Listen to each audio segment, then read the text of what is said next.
Well, it didn't play the video clip again. That's the second time in this month it hadn't done that. Welcome to the Vol Bros. My name is Evan. This is my brother Rustin. We are two Vol Bros who are actually bros in real life. What a day to be a Vol. My goodness. If you were looking for a slow news Sunday, this was not it for sure. My goodness, there's so much going on. We're going to get to all of it. But as we always do on a reaction show, we're going to start with what happened yesterday. So, Rustin, first question of the night, what were your big takeaways from the game on yesterday? And everybody let us know in the comments what your takeaways were as well. Well, I felt like everything we talked about Thursday that we wanted to see is what we saw. I thought Tennessee did a fantastic job dominating the line of scrimmage. Anytime you rush for almost 300 yards, 10 different guys carried the ball. 2 walk-ons carried the ball, so that should say everything we needed to say. 83 players played in the game. Yeah. So it's always good when you can start putting tons of walk-ons out there. I thought the defensive line did a fantastic job, both in pass rush and in run support, especially run support. They were incredible in run support. And I think probably the most telling thing of how Saturday went is today's stat lines. Tennessee is now the number 1 rushing offense and rushing defense in the SEC. When was the last time we could say that? No, that's a good question. And hey, maybe we can ask Bill Martin that because he's the one that tweeted that out. So side note, that was really cool yesterday. If everybody goes back and look, when Tennessee scored their 3rd defensive touchdown of the day, I tweeted from our account and tagged Bill Martin in it. Bill Martin is he's essentially the SID for football. They call it the Strategic Communications Director. SID, Sports Information Director, is basically what he is. And he's one of the most fascinating follows on Twitter because he tweets these so obscure, hard to find tidbits of information in these stats. And so as soon as they scored, we tagged him and we said, Bill Martin, we need your investigative skills on this. When did this happen? When was the last time Tennessee did this? Or for that matter, even had back-to-back pick sixes on consecutive possessions. And he replied to us during the game and said, we're looking now. And so I wondered how many people he replied back to. And I was shocked to discover we were the only people he replied to saying, we're looking into it. So the stat that came out today, the graphic that Tennessee football released today about first time in program history, I feel partly responsible for that now. I mean, I'm not stupid. I know that they would have gone and looked for that stat anyway. But it was pretty cool that, we might have been the tweet that spurred that on. That was pretty cool. My takeaways from the game, very, very impressed with Ricky Gibson. I thought he played really, really well. I was really, really happy for Tyler Barron. He's had 2 scoop and scores taken away from him over the last 2 seasons. The most infamous of which was at Neyland last year in the Ole Miss game when the referee even indicated touchdown, and then they took it off the board. And so I was really happy for him that he was able to cash in on one for a change. But my goodness, what a play by Gabe Judy-Lawley. That's actually my honorable mention play of the game. We'll get to that here in a second, but that was just an incredible play all around by the defense. So let's see what folks got going on their takeaways. Let's see. Zach said, what's up, Vol Bros? I was close to a perfect prediction. Zach, you got to remind me what your prediction was. Rustin almost nailed it too. Rustin predicted 59-10, and he was pretty doggone close. I was waiting. I was like, which walk-on safety is going to give up a touchdown here and make my score right? Ricky just gave us a fun little comment that we'll get to here in a minute. Let's see. Zach said 63-13. Yeah, that's pretty close. Let's see. Zach said the defense was great. The offense was great. And Nico looked like the quarterback of the future. I 100% agree with everything Zach just said. That was my biggest takeaway from the day was, like Rustin said, if you go back and watch our show on Thursday night, my prediction or what I said I wanted to see was what we should see.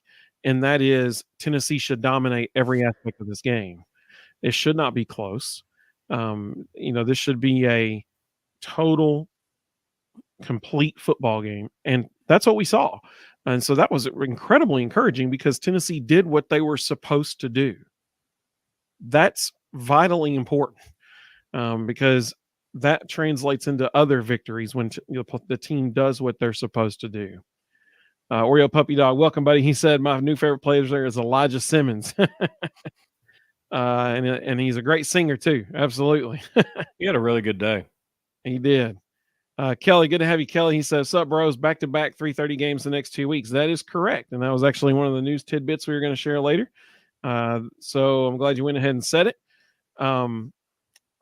Tonight or this afternoon, it was announced that Tennessee would have 3:30 game this week in Columbia, Missouri, and next week against Georgia in Neyland. Many people were like, "How in the world did Tennessee, Missouri get the 3:30 game over Ole Miss and Georgia?" Well, it apparently is in the contract with CBS that a SEC team can only have 5 games per season during the regular season on the CBS time slot. Well, Georgia has already had 4. And so if essentially, and you know what, this is a compliment to Tennessee because essentially CBS had to choose. They could either do Ole Miss, Georgia this week or Tennessee, Georgia next week. And they chose Tennessee, Georgia.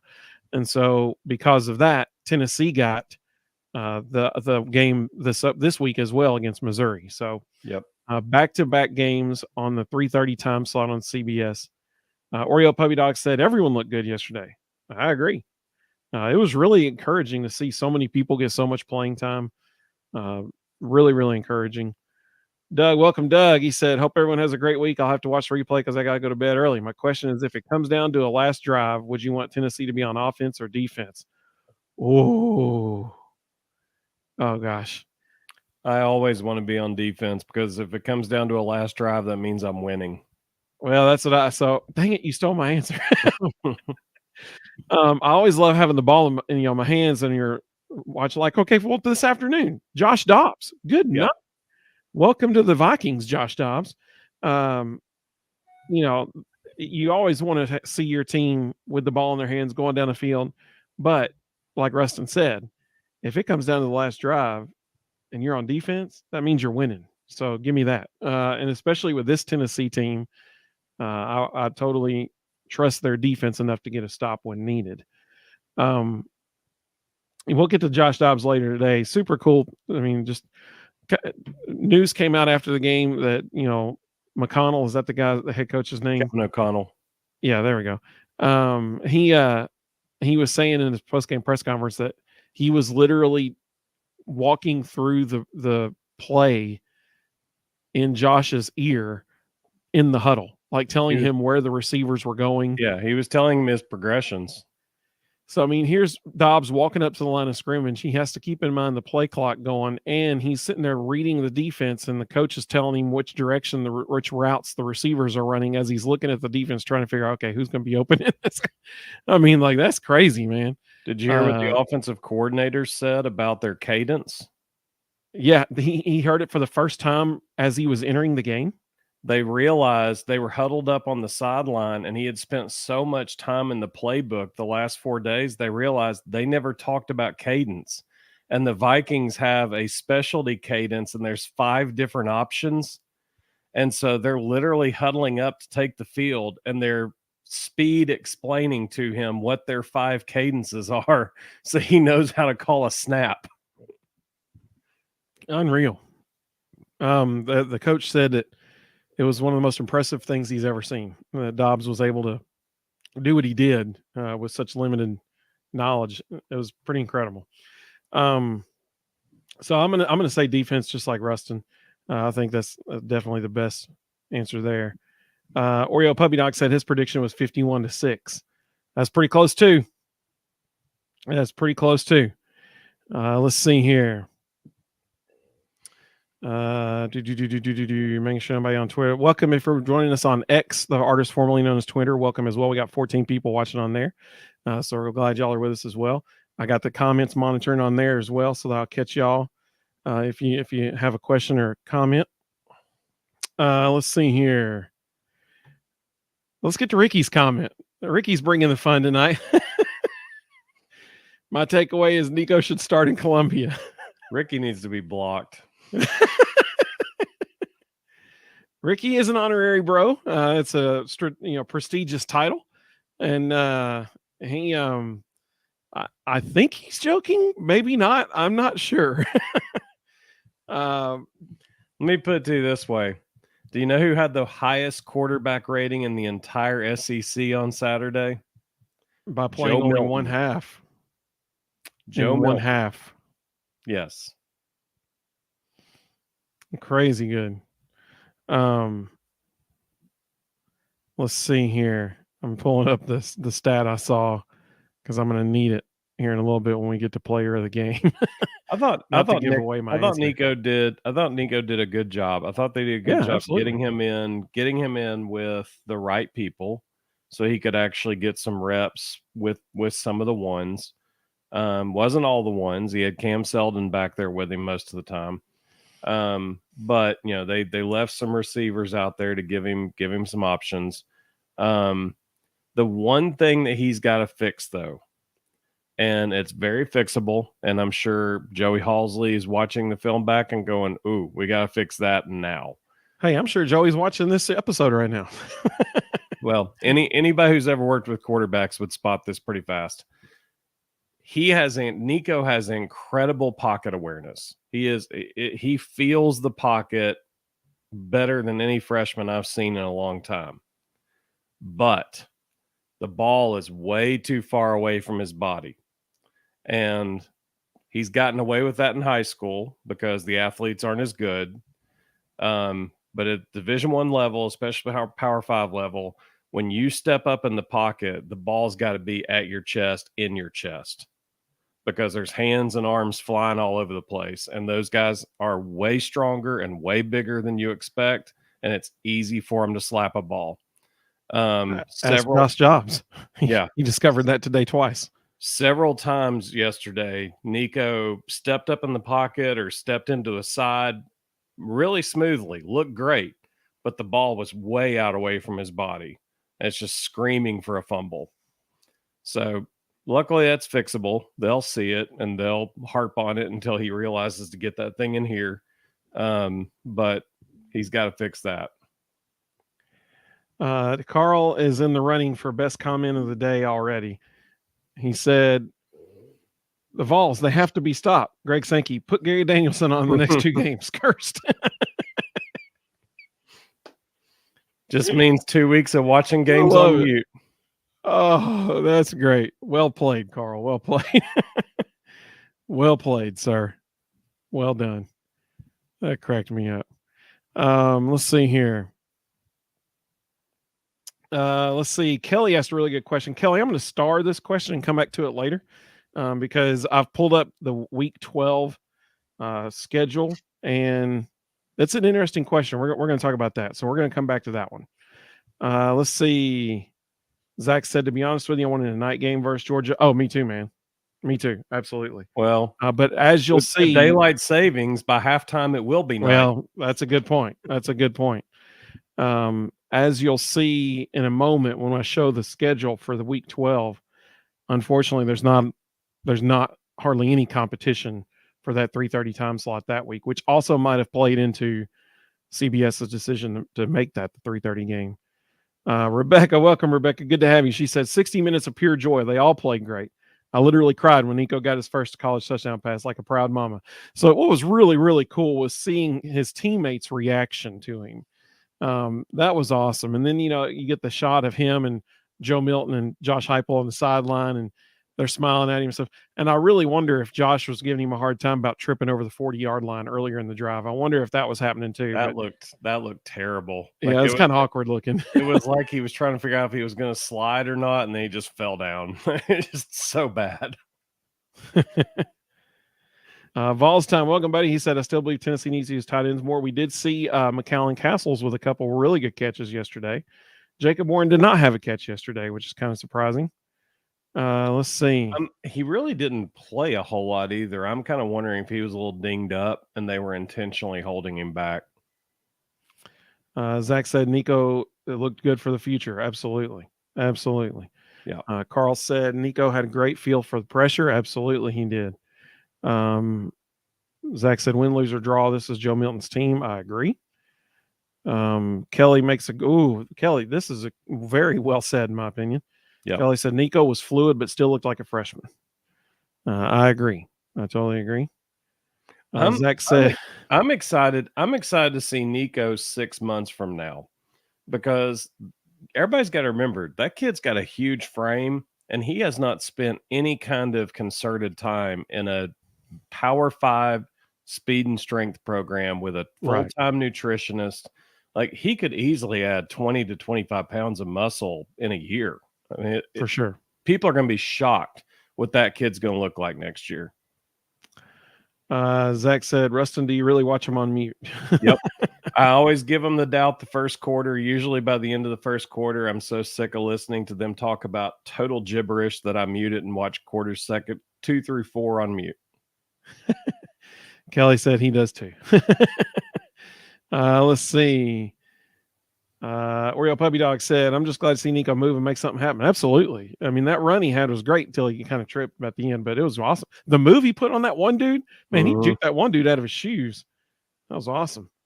Mr. Jones said Nico needs to learn to slide. He does. Instead of kind of falling forward, he definitely needs to learn how to slide.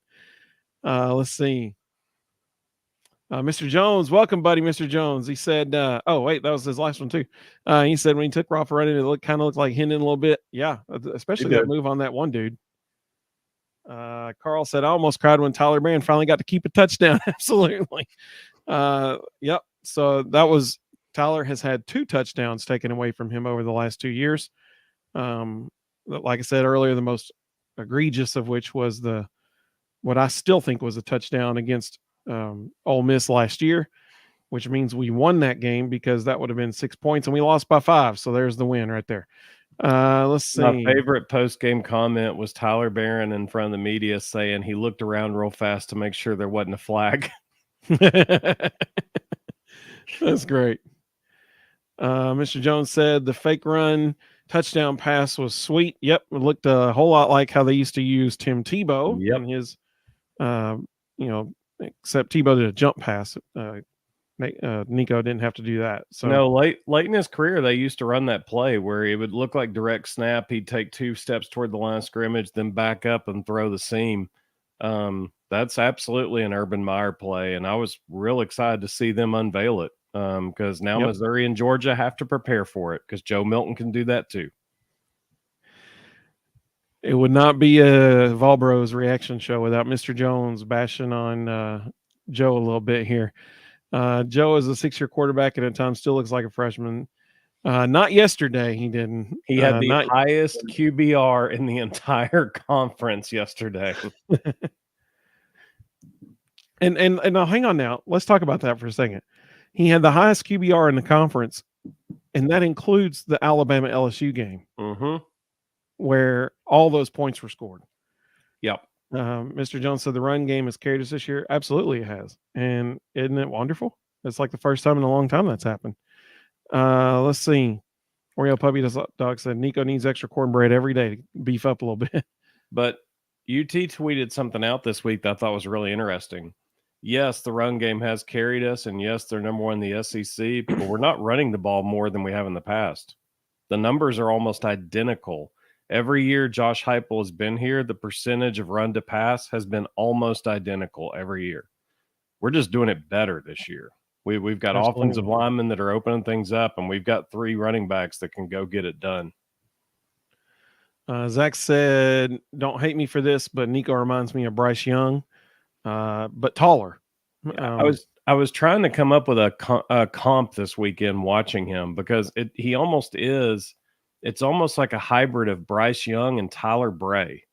Like he's a tall, rail thin, strong arm, but weirdly mobile. It's funny to watch. I think that's a pretty good comparison. Vols time, welcome, buddy. He said it's looked like Nico's put on some weight and muscle. He has for sure since he got there, no doubt. Absolutely. Yeah. He can gain a lot more though. He's got the frame. He can put on a whole lot more. This one's for you, Rustin. Carl said, "How about Derek Mason? That Tim Davis defense." After the 5th time he did it, I literally tweeted SEC Network and said, "Could someone please go in the booth and tell Derek Mason the man's name is Tim Banks?" Yeah, it was pretty good. And it was a shame because Derek Mason actually, I thought, was really good. Like he did a good job talking X's and O's and explaining what was happening. And a lot of color commentators avoid using X and O's and coaching phrases because they don't think anybody understands it. And Derek Mason didn't shy away from it at all. He was dropping them left and right. I really enjoyed listening to him, other than him calling Tim Banks Tim Davis 27 times.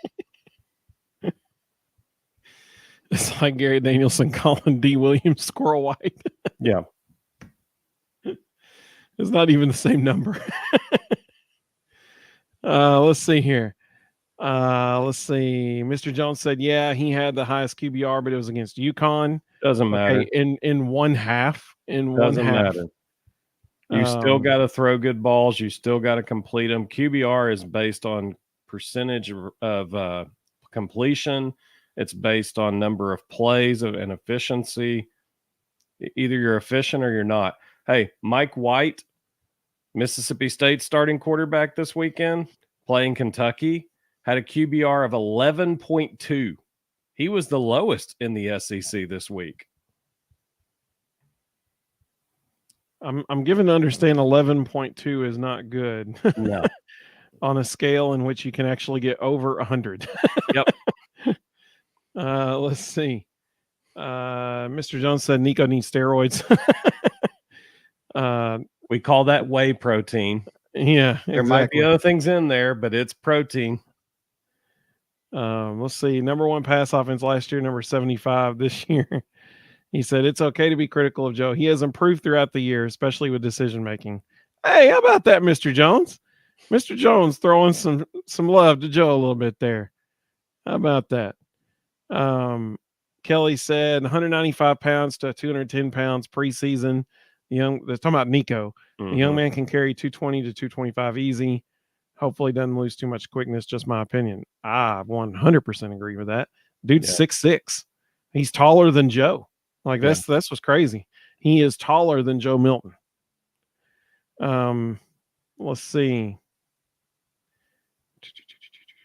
Zach said, "How do we feel about rooting for Lane Kiffin to win?" All right, we're coming back to that later because that's we're going to talk about what has to happen the next 2 weeks. So Rustin, who was you want to do play or player first? Either one. All right. Well, what was your play of the game? And y'all let us know in the comments what your play was as well. I can't remember the length. Was it 83 yards? The strike Joe threw over the middle of the field to Squirrel, hit him in stride.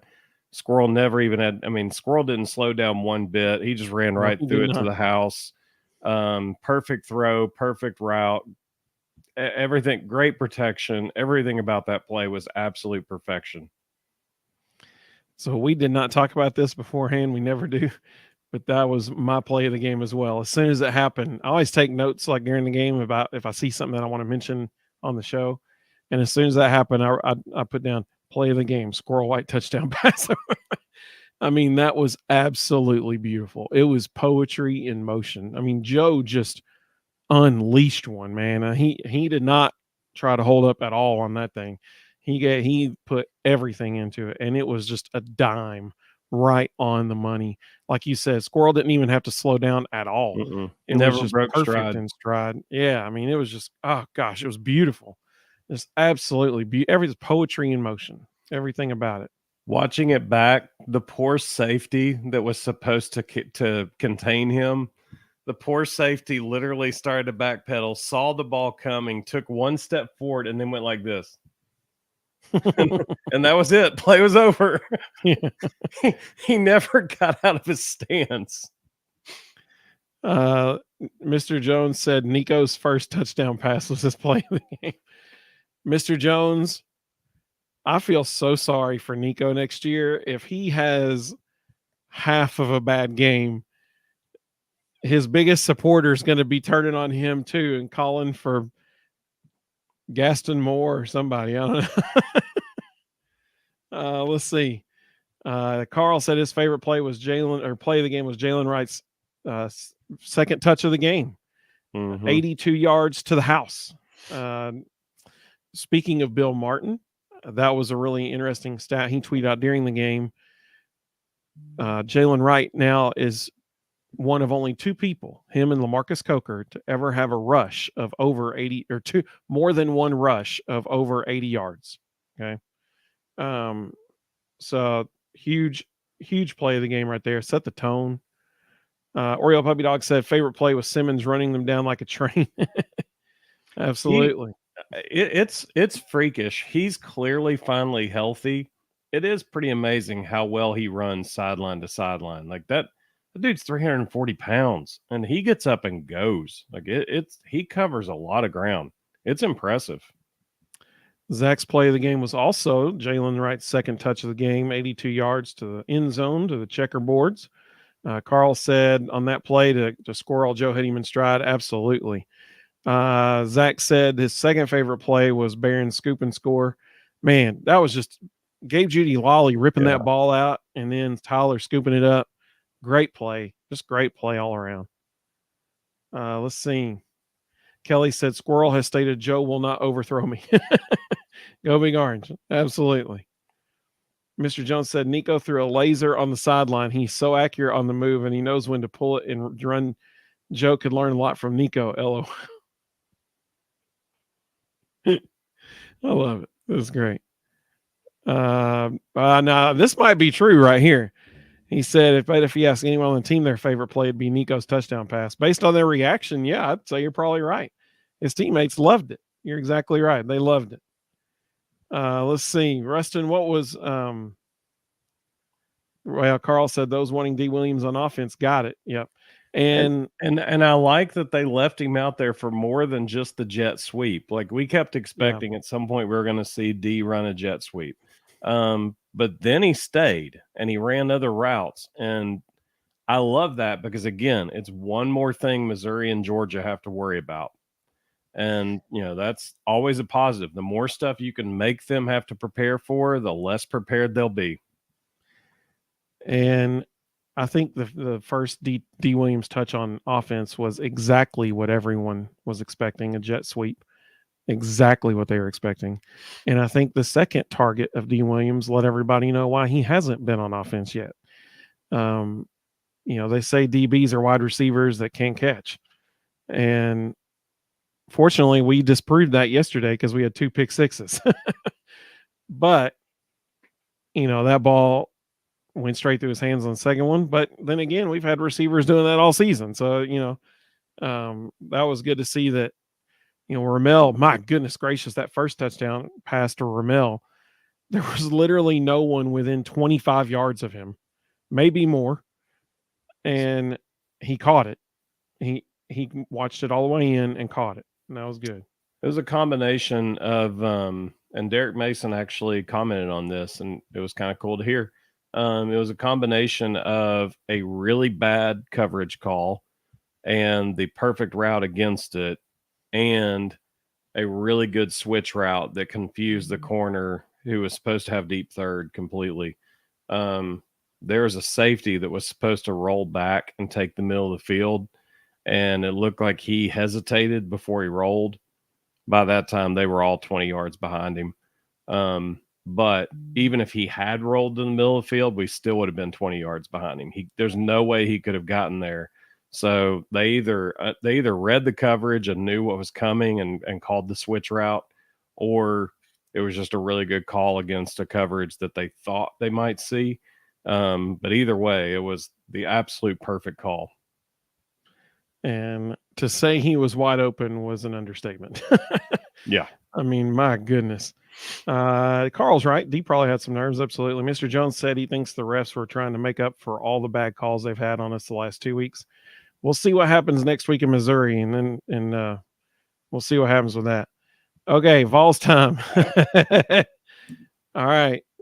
So Rustin has said on this show before, and what was really cool was, You want me to oh read my it? goodness, I got it right here.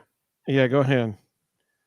So one of our viewers who goes by the name SLP Becky, during the game, we've talked about this before. Josh Heupel's done this everywhere he's been. They will actually predetermine if they score fast and they want to give the defense time to rest. They'll predetermine on the sidelines somebody on extra point that's going to get injured. Um, that way it doesn't look as obvious if they just randomly drop. Like they know before they go out there, I'm getting injured on this. And so, it was interesting. I don't think Masai Reddick was told to get injured, which is why Josh Heupel came out to check on him. Because we had 3 plays in a row where a lineman went down. The first and the third one, Josh Heupel didn't come check on. Masai Reddick, he did. So I think that one was actually real, but the first and the third ones weren't. So we talked about this a few weeks ago, that we've talked about it several times, that they predetermined this to give the defense more time to rest. So during the game, SLP Becky messaged us and said, "Never noticed the injury after the extra point until today. I learned something new with every episode. Just told our seat neighbors about the podcast. Thanks for putting out such great content." So there she is. And Becky's watching right now. Yeah. That was awesome, Becky. We appreciate you messaging us like that, during that was really cool. So I think the first and the third one were absolutely predetermined fake injuries to let the defense rest. Masai Reddick, I think that was actually real, because Josh Heupel came out and checked on him, and that's not part of the plan. So that tells me that one might have been legit. That was really cool. And welcome, Becky. We're glad you're with us too. But that was really neat message during the game like that. That was really cool. Let's see. Kelly said, "Yep, Vols given the extra time for the defense to rest." Yep. Let's see. Mr. Jones had a good question. He said, "Did anyone see the Georgia Missouri game? The refs reviewed a penalty, absolutely ridiculous, and I'm pretty sure they overturned it if I Yes, remember they correctly, did. which is very interesting." But we'll get to Georgia in a minute because that's coming up. Well, let's do our last question of the day here for this game, and y'all let us know your answer to this as well. And if you're watching on Twitter, or excuse me, X, I cannot get used to calling it X. Let us know on there too, and I'll be happy to say what you said on here. Just keep calling it Twitter till Elon changes it back. The player of the game. Who was your player of the game, Rustin? So I'm like you. I take notes throughout the game, and then if I hope to always get a chance to watch it back before we do this, because I don't want to miss things that might stand out. This was hard. I mean, you got Joe leading the entire conference in QBR. He had a fantastic day. In one half. Jalen Wright just continues to run the ball hard. He looked fantastic. Gabe Judy Lawley was all over the place. He had a fantastic day. But there was one guy that just continues to stand out, and he's done it all year long. He's been so consistent. And in the past, he hasn't been consistent, and that's Tyler Barron. I thought Tyler Barron played a whale of a game, even if he didn't get the scoop and score. I thought he played an absolutely perfect game. He was active. He was creating things for other people. He's a handful. Like offensives, you can tell offenses are trying to figure out how in the world to block him. He never stops. It reminds me a lot, not last year or the year before, but this year. He has finally figured out how to play with a high motor. And it reminds me, I feel like I'm watching Will Overstreet again. Like he never, ever slows down. He never stops. He never wants to come off the field. There was actually a play during the second quarter, and Rodney Garner was clearly just trying to get Joshua Joseph some reps. And Tyler Barron was playing really well. And Joseph started to come on the field, and Tyler Barron waved him off and basically told him, "Get off." And Rodney Garner had to motion for Tyler to come out. And but I love it because the guy's sitting there going, "I'm doing this. Like, I've got this. Quit running people out here." And that's not a Tyler Barron we've seen in the past. Like, he has just been so good this year. He better make all SEC. If the AP doesn't name him all SEC, it's because they're just terrible and have no idea what they're looking at. I guarantee you the coaches will name him all SEC, because every single one of them, I promise you, when they're in their meeting rooms, they are terrified of that guy. Absolutely. I think that's a great choice. And, super excited for him that he was one of those 3 defensive scores. So absolutely fantastic choice. My choice is Joe Milton. 3 touchdowns, 2 passing, 1 rushing, 254 passing yards. That does not include his rushing yards. 254 passing yards in 1 half. In 1 half. So for comparison, that would equate to 508 passing yards and 6 touchdowns total in a full game. That's crazy good. Yeah, he was feeling it. And it was just on the money, man. Some of his throw, like the one to Squirrel, just on the money. So I was a fantastic half by Joe. We saw him use his legs. We saw him use his arm. Like I said, on that throw to Squirrel, he unleashed a 90-something mile per hour bullet down the middle of the field. That was amazing. And so kudos to Squirrel for catching it.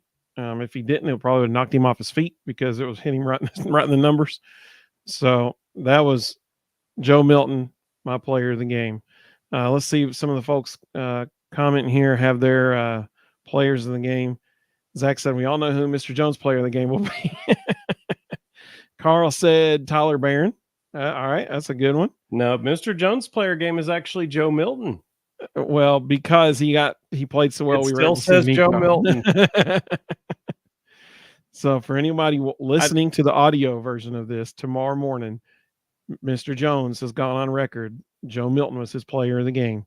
Now, very good. Now, I do want to say something about the rest of that comment. He said Joe Milton because he helped us get to see Nico, something we weren't able to do against Austin Peay when they gave us a game. Okay, y'all need to watch what's been happening. Since we beat Austin Peay, they've gone 7-0. They're now 7-2. And they're beating some pretty decent opponents. Like, we're finding out they were a whole lot better than anybody thought they were. They figured something out. Vols Time said the whole defense, players in the game, especially defensive line. That was actually my honorable mention. The defensive line group was my honorable mention unit of the game, I guess you could say. Zach, I like this choice. Zach said Cam Seldon. Dude can run. I think we're going to get to see a lot of Cam Seldon over the next few years. I was a little disappointed with Khalifa Keith. I was surprised at how hesitant he was. And some of it may just be freshman jitters, but somebody needs to look at that dude and go, hey, you're only going to get a few options this year. You need to make the most of them. Well, I think this is only the third game Khalifa has made an appearance in, so he 100% will be redshirting this year. He ran soft. Like, I was surprised, because coming out of high school, everybody touted him as being a bruiser, and he definitely didn't run like it. Carl said Bama gave the playbook on how to stop Tyler Barron. You just put him in a headlock. Right. Let's see. Mr. Jones said, what is Joe's passing stats against SEC opponents? Well, it's pretty good against South Carolina and Kentucky. I'll give you those in just a second. Just hold on. And a really good first half against Alabama, till he took the ball out of his hands kind of in the second half. Oreo Puppy Dog said Elijah Simmons was his player of the game. I love it. That's great. Kelly, it's another good question. All right, I'm going to start, Kelly. We're going to come back to that after we go through the players here.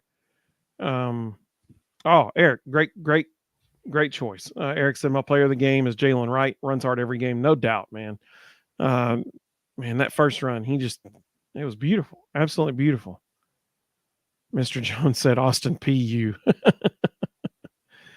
Let's see.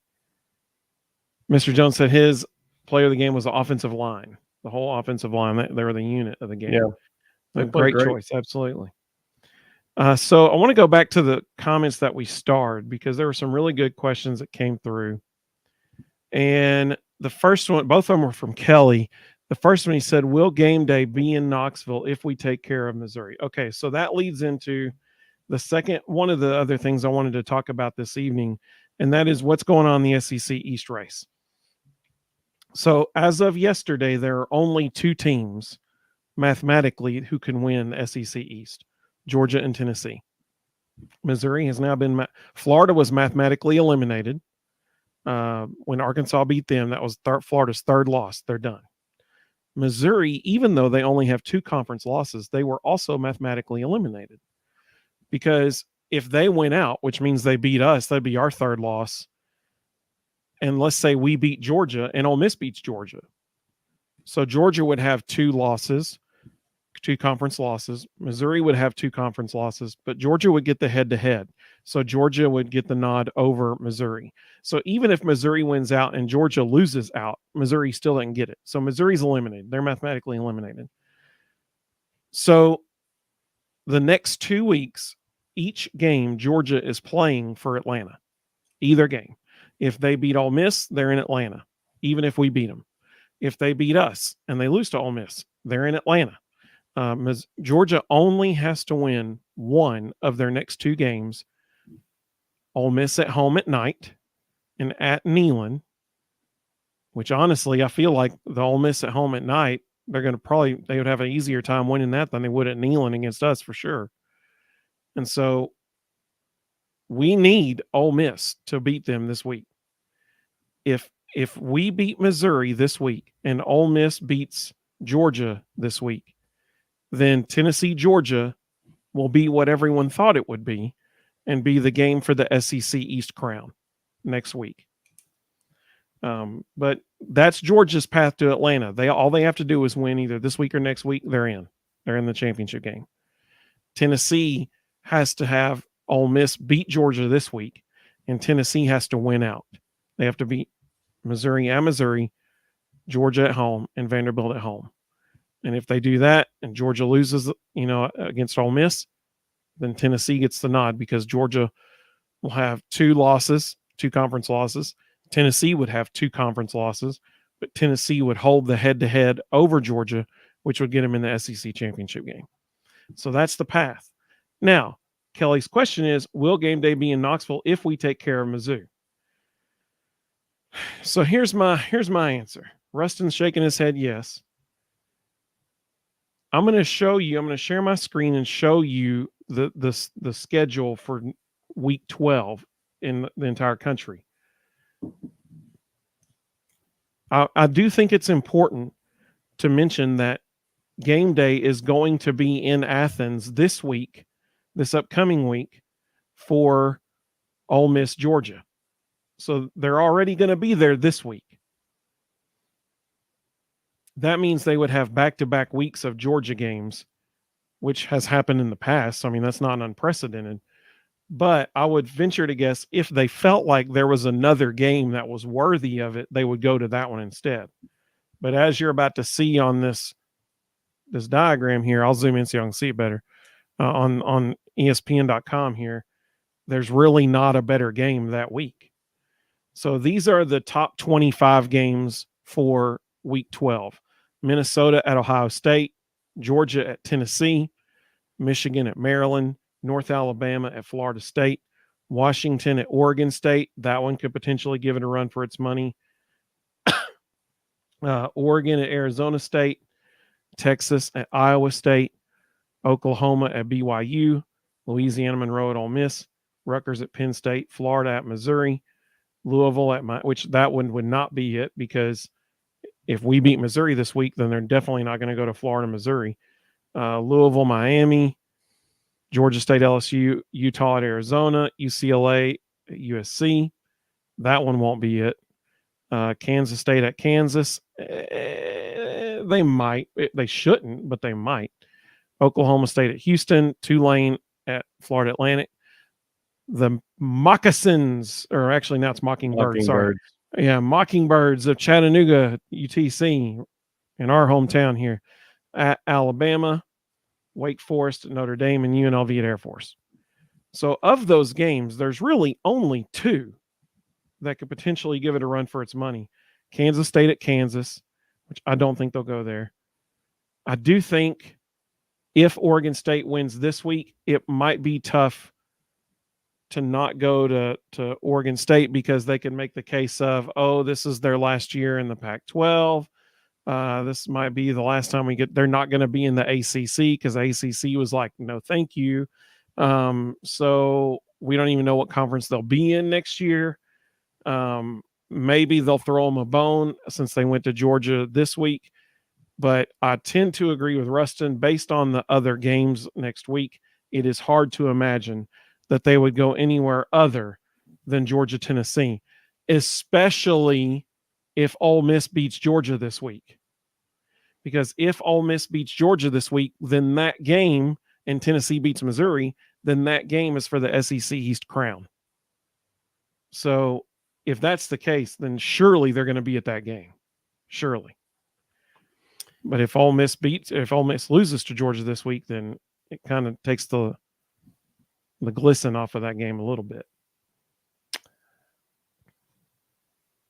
I don't think there's any doubt they'll be in Knoxville for game day that day because about 6-7 weeks ago, ESPN laid off a bunch of people. They won't miss out on an opportunity for ratings and money. They need the money. Yeah, that's fair. ESPN is struggling. They need money. And they know when they look at that list right there, which viewers are going to create the biggest money revenue stream for them. And they could not care less. That Pac-12, there's 2 Pac-12 games that actually kind of matter. They won't even pay attention to those because they don't make them any money. Nobody stays up to watch Pac-12 games.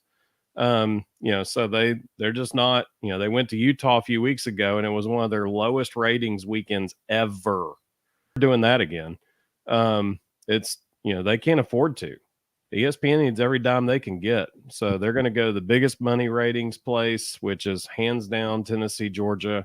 They know where the money is. They're not going to shy away from it. That's a great point. We had a string of 4 comments come through consecutively that may be the most iconic 4 comments we ever had because they perfectly represent all 3 people who put them on there. Mr. Jones said, when we take care of Missouri, no if. And then Oreo Puppy Dog almost totally encapsulated my thoughts.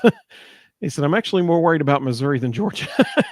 I'm not as worried about Missouri as Georgia, but I'm worried about Missouri. I'm not comfortable with that game right now. Missouri actually opened as 1.5 point favorites today.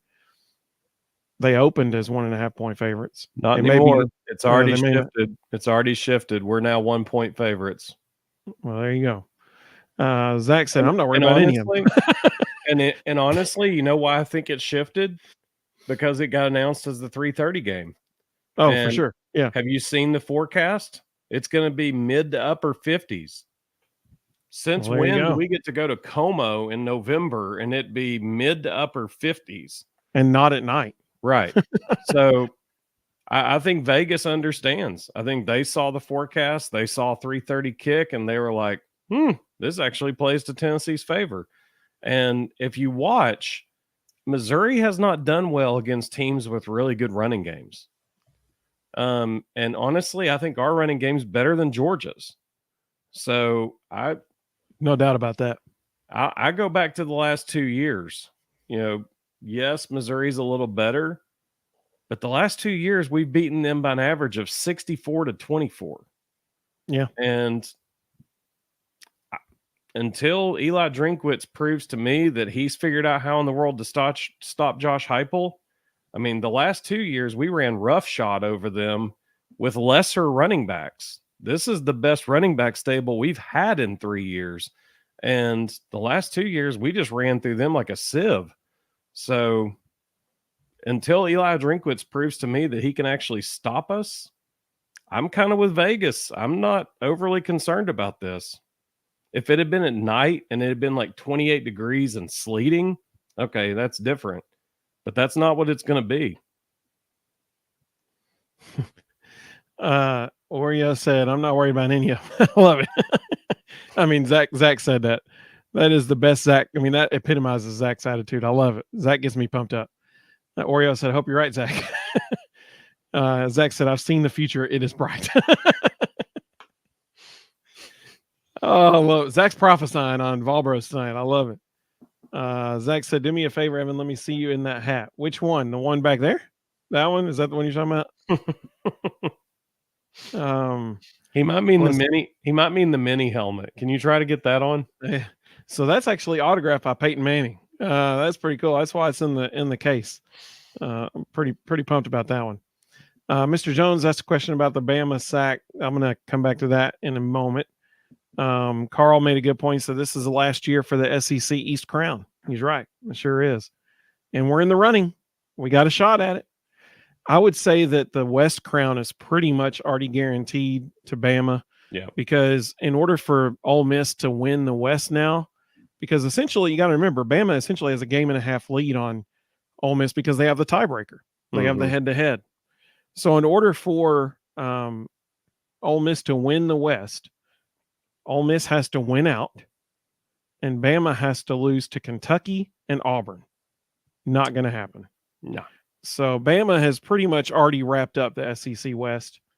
Let's see. Zach said, please let Lane Kiffin not do a Lane Kiffin game. I tell you, so I picked Texas A&M to upset Ole Miss for that very reason right there, and it almost happened, and Ole Miss was doing everything they could to try to give that thing away. I like that, Carl. Carl, I wish I could say it was because I met him. I did meet Heath Schuler at a high school football game one time. Actually, Rustin, I think, might have been playing in that game. And so my dad said, that's Heath Schuler down there and pointed. Wearing number 21. That's right. Actually, yeah. And so I got to go down and he signed a football for me. Benji was there as well. Benji signed it too. The Heath one probably has made it a little bit more valuable. No offense to Benji. Vols Time said Josh Heupel has a good track record against Missouri. Absolutely. Zach said, wouldn't that be sweet? Us and Bama in the SEC championship without SEC refs. Well, I think it would be SEC refs in the championship game, but I do want to see us play Bama again. That was actually my prediction for the year started, was that we would play Bama in the SEC championship game. So I hope that happens. Carl said, how cool to meet Heath at high school. Yep, it was really cool. Back in 95 or 6, probably 96. Well, that would have been the fall of 95, I guess. Yeah. Let's see. Zach said, you played football, Russ? he Very did. badly.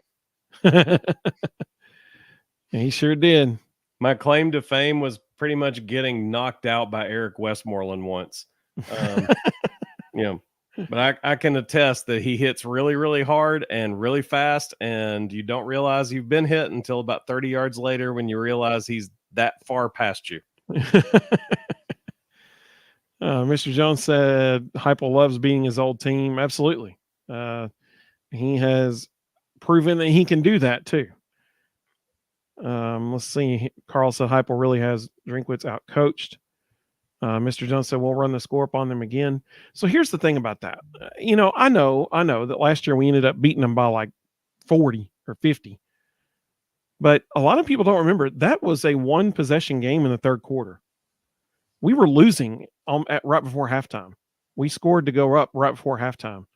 And it was in the late third quarter and early fourth quarter that we really broke it open. And I will say that Joe Milton had a couple touchdown passes in that game of over 50 yards. So he was part of that win. Let's see. He said, Mr. Jones said, we're going to run the score up on them in their house. But I want to go back to another question that Kelly said, because it involves Missouri this week, and that's what we're talking about. He said, Valbros, can our defensive line put pressure on the Tigers QB? This is the number one key to Saturday. Thoughts? Okay, I'm glad you said that, because Cook has shown, Cook is Missouri's quarterback.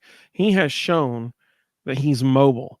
Now, I think any Tennessee fan who has watched Tennessee play over the last 14 years or more, even maybe 15 or 16 years, we can all agree Tennessee has struggled with mobile quarterbacks. And that's what they're going to face this week, which is not encouraging. However, I also think we can agree that Tennessee's defensive front this year has more speed than we've had in a long, long, long time up front. And so I hope that our defensive front is able to get to him, that, you know, Tim Banks isn't afraid to dial up some pressure and he doesn't try to just get to him with 4, but periodically brings 5 or 6 guys to get after him, because we need to do that on Saturday for sure. What do you think, Rustin? I think you'll see a lot of 4-man rushes with Aaron Beasley as a spy. He'll be assigned to Cook. And anytime, especially the way Tim Banks likes to play things, Aaron Beasley, I have the green light. Anytime he sees Cook sitting in the pocket, he'll have the opportunity to delay stunt. So, if Cook's mobile and booting or, anything like that, then Aaron Beasley's just assigned to run with him. But if he's standing in the pocket, we'll see a lot of delayed blitzes from Aaron Beasley. And I think that's the recipe for getting to him. Zach said, heck yeah, I got a second Cook 6 times. I love it, man. Hey, I hope that happens. I don't think it will, but I hope it happens. We might sack him twice, maybe 3 if we're fortunate. But, that would be wonderful to get to him 6 times. Zach said, they might cook, but we're going to eat. I love it. Oh, yeah, baby. That's what I'm talking about.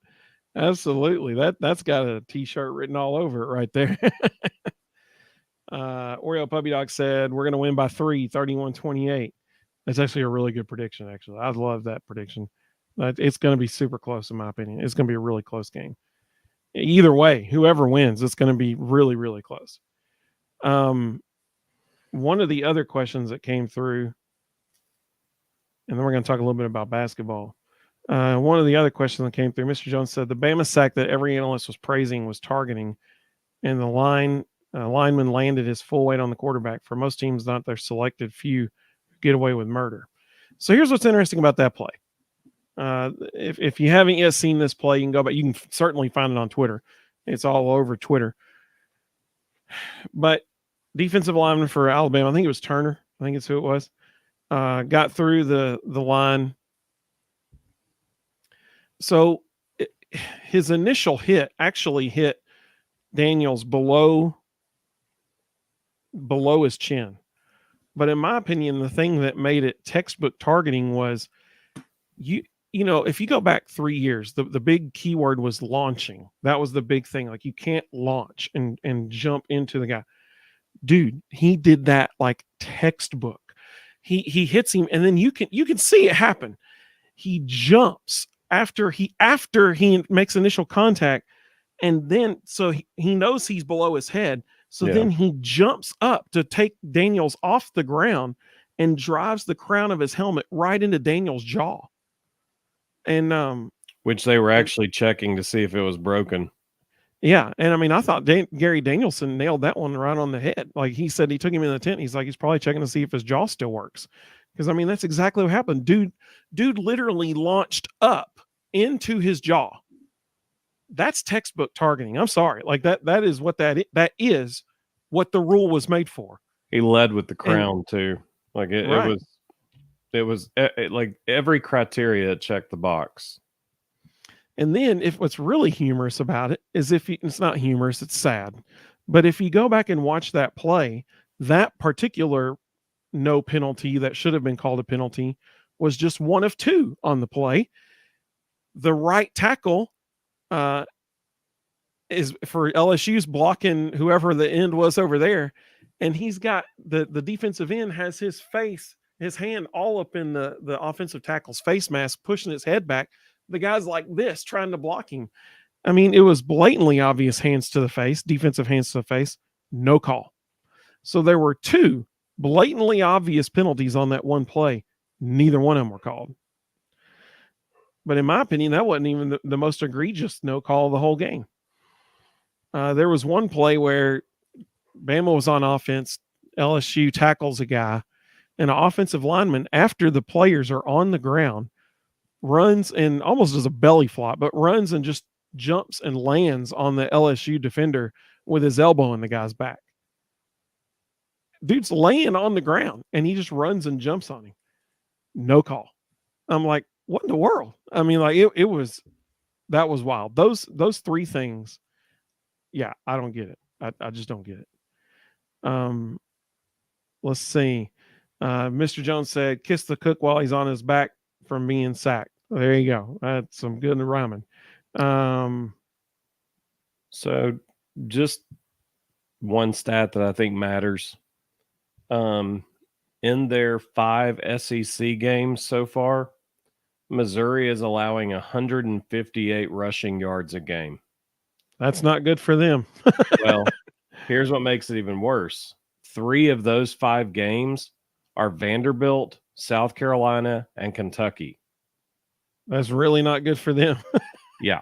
So they have not, like, the 2 decent teams that they faced, Georgia and LSU, comprised a huge number of that 158 average. So none of those teams have a running back core even remotely comparable to what we have. And if they're giving up 158 a game to that bunch. Yeah. Yeah. Yeah. Zach asked a really good question because Zach, I actually asked this exact same question last night. Zach said, what is targeting anymore? I believe it's a coin toss, and wherever it lands on, that's what it is. I mean, like there's really no way of knowing anymore. Let's see. Tony, welcome, Tony. He said, if we don't pressure cook a whole lot, he'll light our secondary up. Potentially like Drew Leary did. Devin Leary. There we go. I mean, he lit us up. He said their running back is a stud too. Yeah, he is. Schrader. He's a great running back. I mean, they got an excellent offense. They can put up points. Carl, I think there's more and more evidence that Carl is correct about his statement here. Sankey to the officials. Make sure Bama and Georgia are playoff bound. I mean, you don't want to think that's the case, but at times you're like, yeah, maybe. I mean, like it's kind of blatant sometimes. Oreo Puppy Dog is seriously pumped about Elijah Simmons. He said Simmons' new name is Choo Choo because he's the train. Absolutely. He said as long as Saban is Coach, Bama will get good calls always. Big Vol Daddy, welcome, buddy. He said, Nico, LOL, evening, boys. Nico certainly played well in his 2 series. I know a lot of people wanted him to get more than just 2 series. I think he probably would have if our defense hadn't taken 2 series away from him at the start of the second half. But I'm totally cool with our defense doing that, by the way. Let's see. Eric said Nick Saban has the refs and SEC Commissioner Greg Sankey in his back pocket. I mean, it's kind of, I don't like to be a conspiracy theorist, but I mean, it's starting to get ridiculous. Yeah. I mean, it's very, very ridiculous. Absolutely. When even TV analysts who are paid by the network are even sitting there questioning what in the world was that? How'd they not call that? And I mean, every single game, they're actively criticizing the officials. It's getting obvious. Yeah. And I mean, even last night, like when that targeting that wasn't called targeting was happening, I mean, even the guys on the broadcast, Danielson and what's his face? I can't think of his name. They were sitting there. Thank you. I knew it started with the N. Nestler and Danielson were both saying that's targeting. I mean, like both of them were saying, it's just unreal. Unreal. Mr. Jones said, "Misery, Mizzou loves company." I hope it's misery for him on Saturday. Let's see. Big Vol Daddy said Elijah Simmons' new name is Choo Choo because dude's been chewing down some little Debbie's. What's shocking is he's actually lost some weight. Mm-hmm. He was at 354, I think, 356, something like that. So he's actually dropped some pounds. And I loved somebody earlier in the show mentioned that, Rodney Gardner kind of challenged him on that, wearing number 10 this year. Gardner told him before the year started, he's like, listen, if you're going to wear number 10, you got to be a dude. And that's what he told him. It was one of the press conferences.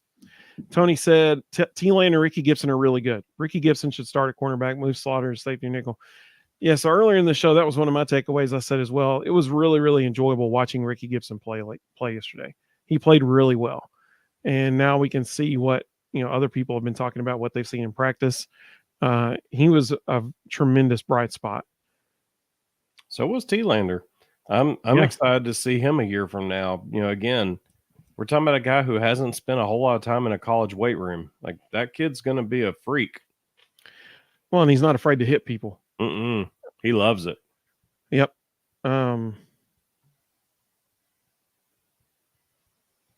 Let's see.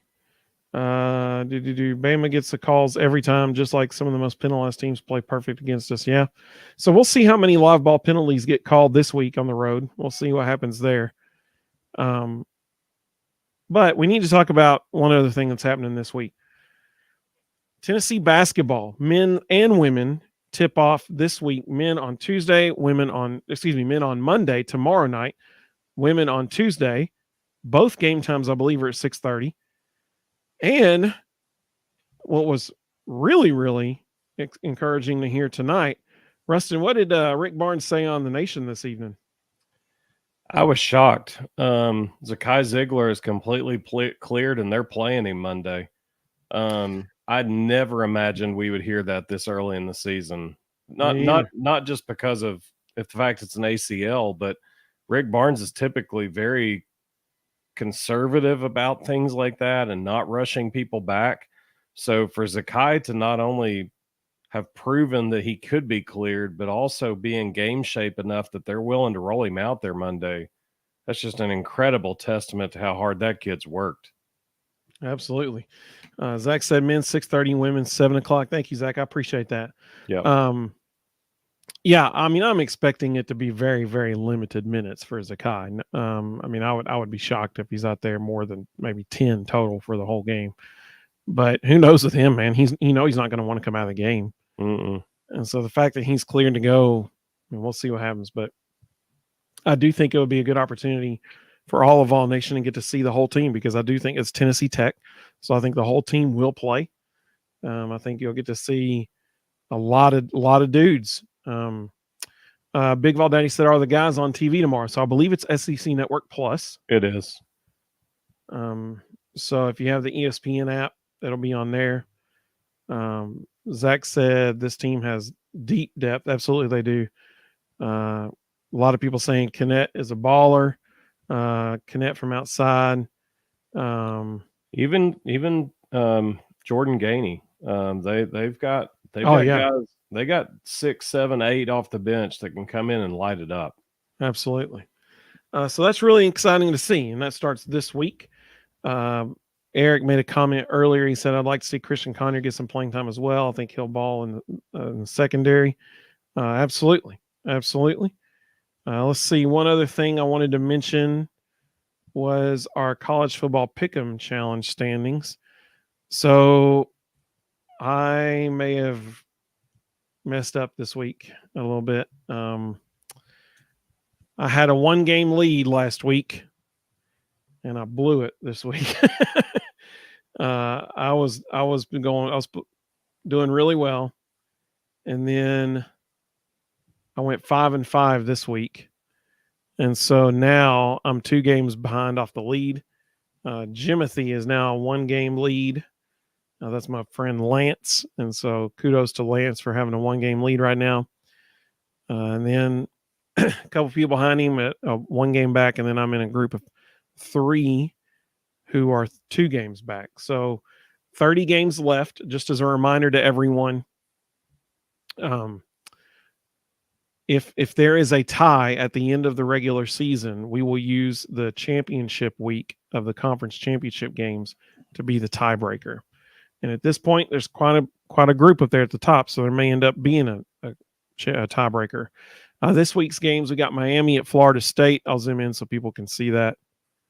Miami at Florida State, Utah at Washington, Ole Miss at Georgia, USC at Oregon, West Virginia at Oklahoma, Tennessee at Missouri, Michigan at Penn State. We finally get to find out if Michigan is for real because they're finally playing an opponent who's in the top 25. They have, I don't even know if they've played a single opponent that's been in the top 25 this whole year. I mean, it's about time. Georgia Tech at Clemson, Auburn at Arkansas, and Duke at North Carolina.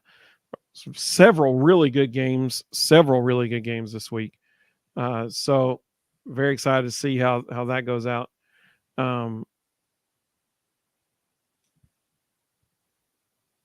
Wait, hang on. We got some comments coming. I'm trying to catch up here.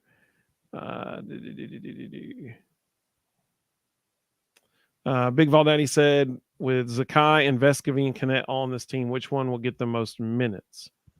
They're all going to start. Yeah, I agree.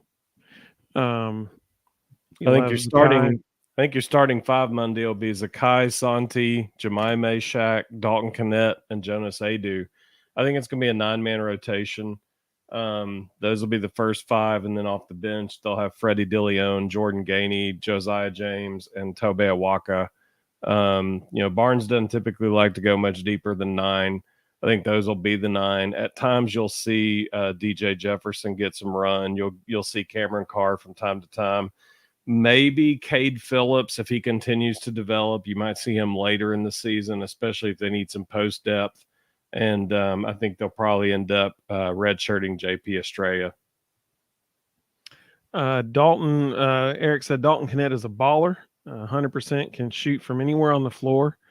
It appears that way from what we've seen thus far. Carl said, how cool, Rocky Top, football, basketball, baseball, future is bright. It's great to be a Tennessee Vol.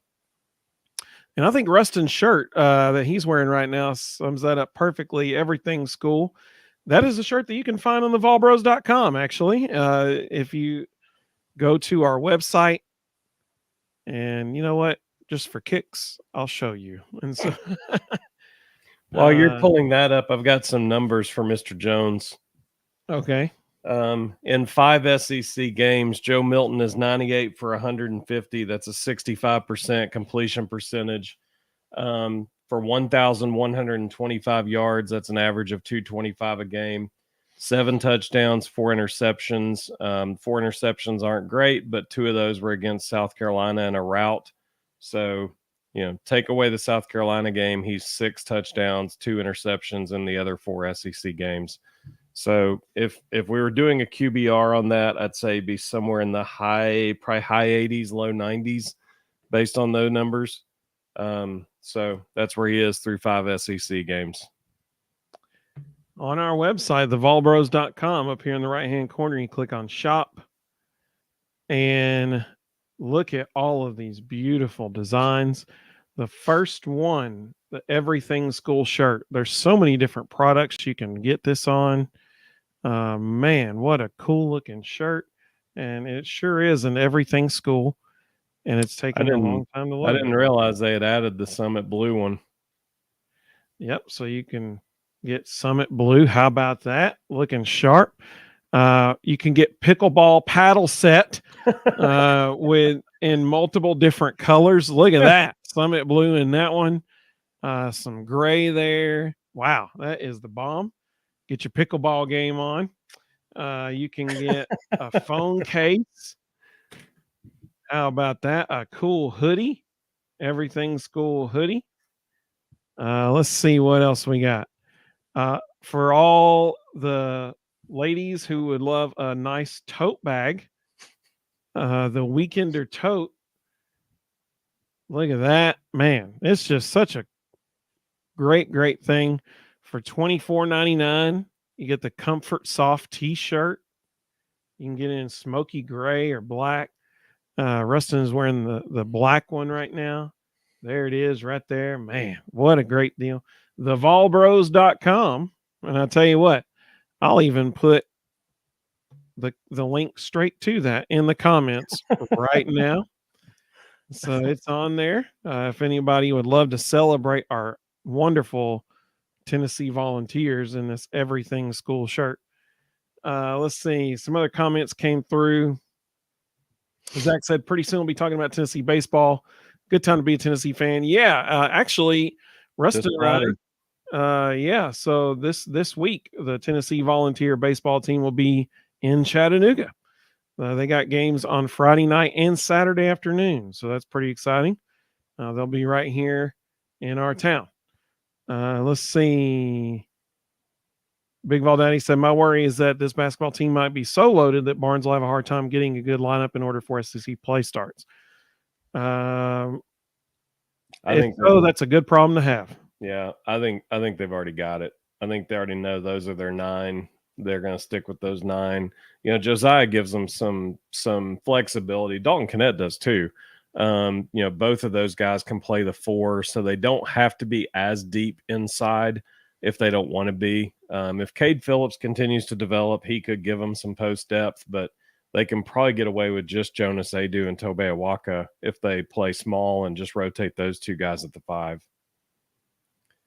Zach said he's going to join us in the Pick'em Challenge next year. I love it, Zach. Carl said, yeah, Lance, absolutely. Zach said, where are you on there, Rustin? Near the bottom. Rustin, yeah, Rustin's had a hard few weeks here. Let's see. Big Valday said, Evan White, your name on the Pick'em board. He said he's 100 no. I'm 2 games off the lead right now. That's no. He said, "Why isn't my name on your board?" He entered and he's 100 no. Oh, okay. I got you. My bad. I misread it there. Let's see. Zach said, "How much?" I think it's $24.99 for the Comfort Soft shirt there. Carl, Mr. Jones not giving up. He said, "What's the numbers against top 25 teams?" Those are actually better. You don't want me to unveil those because we're talking about Alabama, Texas A&M. Those are his best numbers. You don't want that. Kentucky. Kentucky. Carl said, "Rustin dropping facts." Tony said, "Kennett, Vescovy are 2 best players. JJJ should watch Kennett and see what it's like to take the ball to the basket." Again, on this roster, the beauty of this is he's not going to have to be. Dalton Kennett's going to be a slasher. Jemai Mashak's a slasher. Freddie DeLeon's a slasher. We all know Zakai can slash. Vescovy, Josiah, Jordan Gainey, they're going to get to just stand on the 3-point line and catch and shoot. It's going to be a lot of fun to watch. So I love Big Vol Daddy. He after I posted I said, you know what? I'll just put the links in the comments for everybody. He said, "That's so nice of you." I'm here to help. Just here to be a blessing. Let's see. Hey Zach, you look great in it, man. You look great in it. I appreciate that, Carl. Appreciate that very much. Carl said he's going to go to the site after the show. Let's see. Carl said if that's an issue that he has that many people, then that's great for Rick Barnes because injuries are part of it. Absolutely. Look at Zakai last year. We've got 3 absolute studs that are going to be on the end of that bench struggling to get playing time in DJ Jefferson, Cam Carr, and JP Estrella. And I'm talking about 3 guys that potentially down the road could develop into NBA guys. I mean, it is a lot of talent on that roster. Let's see.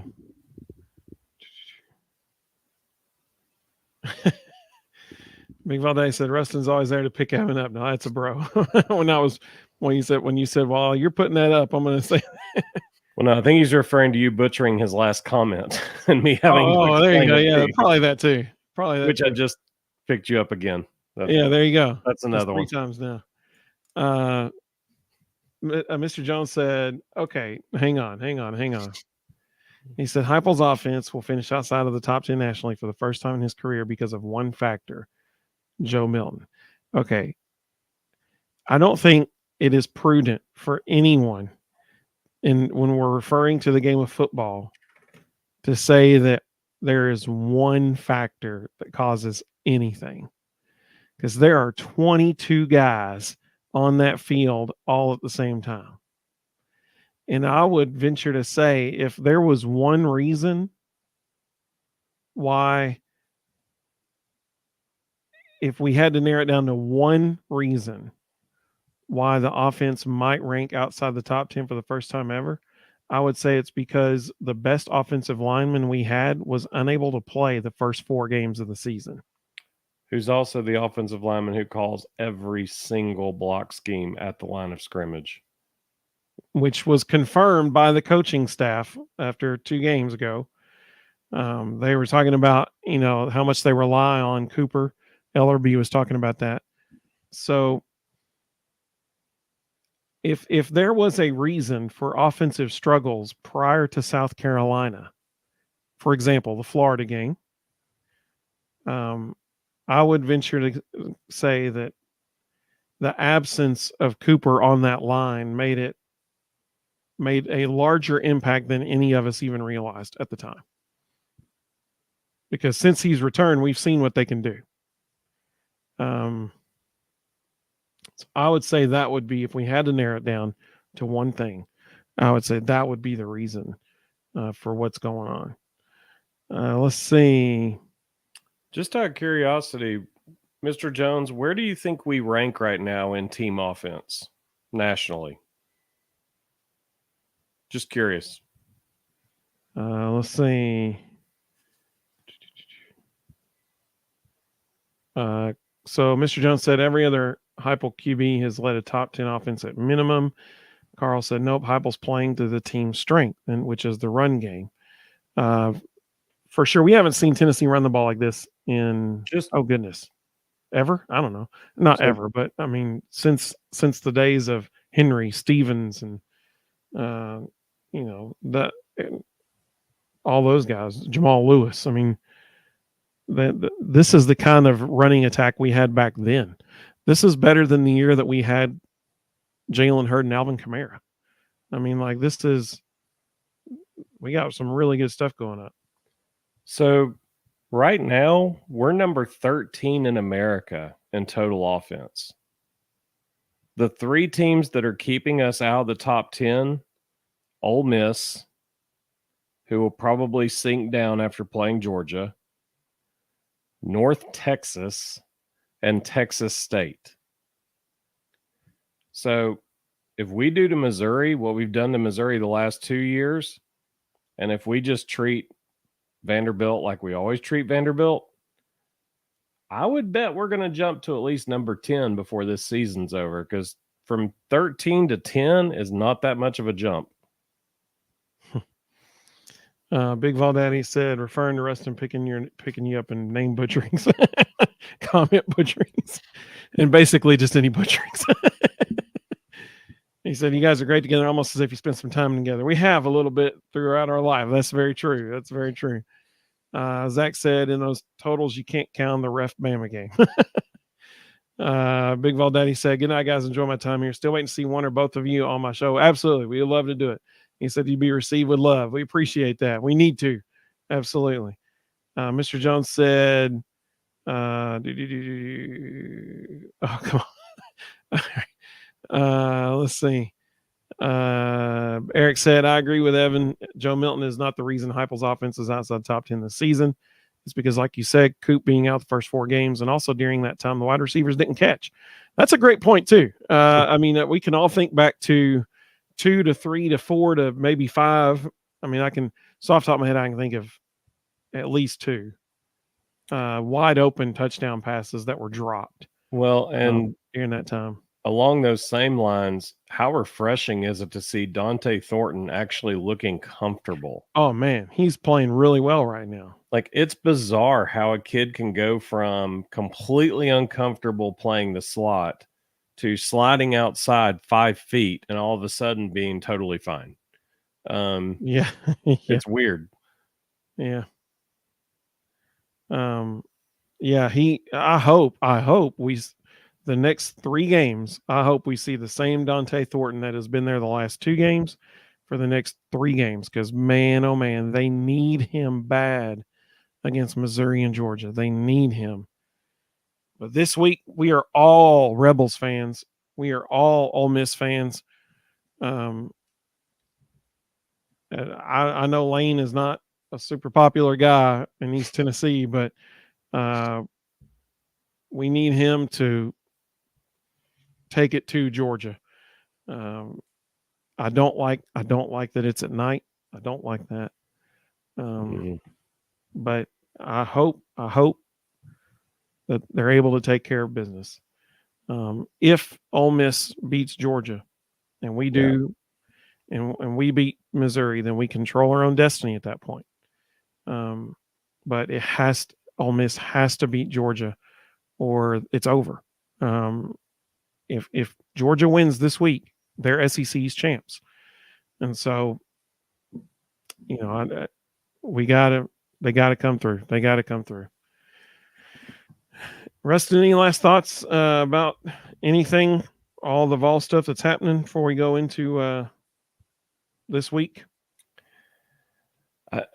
We said it last year around this time, but here we are saying it again. I mean, we've got a 7-2 football team that's going to finish somewhere in the top 20, going to play in a good bowl game. Could even, who knows, could end up being 9-3, 10-2, playing in a really good bowl game.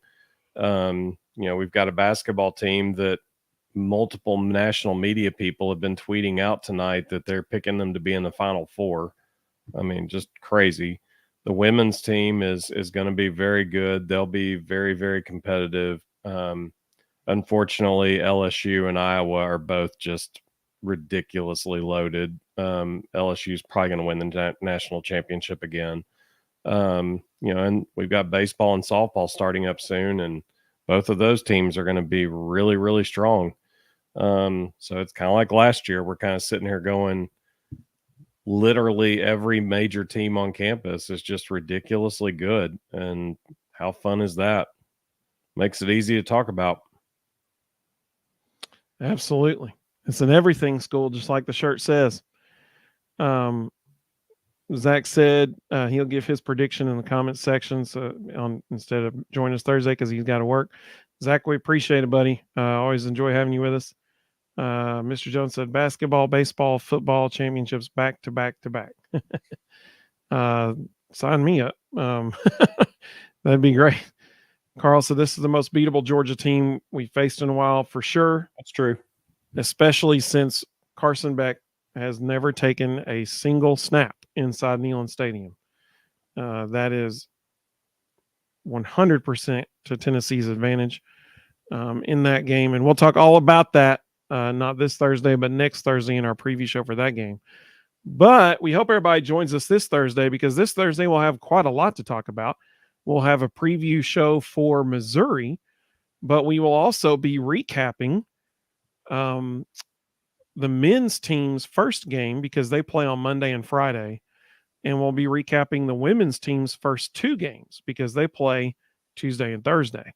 And their second game on Thursday will be done before we go live. So we'll be having lots of stuff to talk about. So yeah, amen, Carl. Carl said, exciting times, so much better than, oh no, we suck again. Good Waterboy reference. I like that. That's good. Yeah, for sure, man. Absolutely. And let's see. Zach said, love this brotherhood. Good night. Absolutely, man. We love it too. We enjoy getting to talk with everybody so much. So we hope everybody has a great evening. Hope everybody has a great week ahead of you. Hopefully we'll see you on Thursday night. Go Vols in all the different sports this week. And we look forward to seeing all of you back with us on Thursday. Have a great evening, everybody.